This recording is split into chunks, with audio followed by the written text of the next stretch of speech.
We have here some of the doctors that presented their findings yesterday. I would like to give the floor now to Dr. Malone. There are people who are vaccine injured. This is something that has been suppressed by all channels of, forgive me, corporate media and governments, that there are these individuals who are in fact vaccine damaged, and they have not been allowed to speak. They have had their experiences suppressed. They have been demeaned. They have been gaslit, and they are damaged. And they are damaged in large part consequent to the rush of this product without adequate testing. We also learned of the damages that have been associated not just with the virus itself, which the evidence indicates was in fact not of natural origin, but also from many of the interventions, and in particular the public policies having to do with lockdowns, the deleterious effects of mask mandates on children, all the way through the legal implications, and looking forward to the international health regulations that are being so actively promoted under the logic that the World Health Organization, which in our opinion, I think most of my colleagues would agree, has been an abysmal failure in managing this outbreak, is now asking for more capital, more power, more control, and more authority, and to really breach the sovereignty of individuals throughout the European Union and the United States and the rest of the world. There are people from upcoming danger for humanity. The World Health Organization wants all countries to sign an agreement on handing over the authority to declare a pandemic, procure vaccine and drugs. It would be healthier and safer for humanity to sign an agreement with the Colombian drug cartel. They know all about the drugs for sure. During the COVID pandemic, World Health Organization only told lies about all things.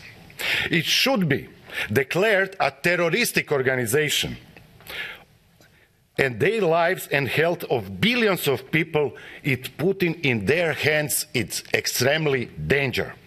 They lie that is a new and unknown virus, that is possible to make an effective vaccine, that the vaccine is 82% effective, that it protects against serious illness and deaths, that all, of course, were foolish and lies.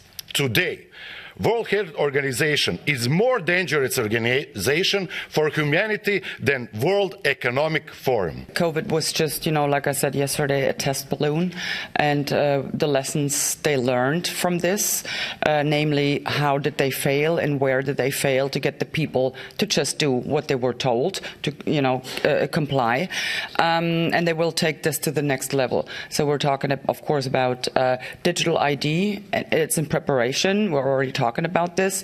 The Parliament circumvented itself pretty much by taking with a large majority a vote to not even involve Parliament. It goes directly behind closed doors to negotiate the digital ID.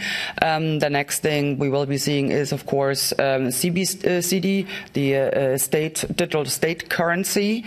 That will be the ultimate blow to depriving us of all of our freedom and privacy. And once again, I want to make it clear, we're not talking about some future projects 40, 50 years down the line. We are talking about as in right now that they're working on. And once again, we need the people on our side on this to fight this, to raise awareness, and to let their government, especially the national governments, know they will not deal with that, and they will not accept this. In terms of the future, when it comes to science, misinformation is something that we have to be very concerned about.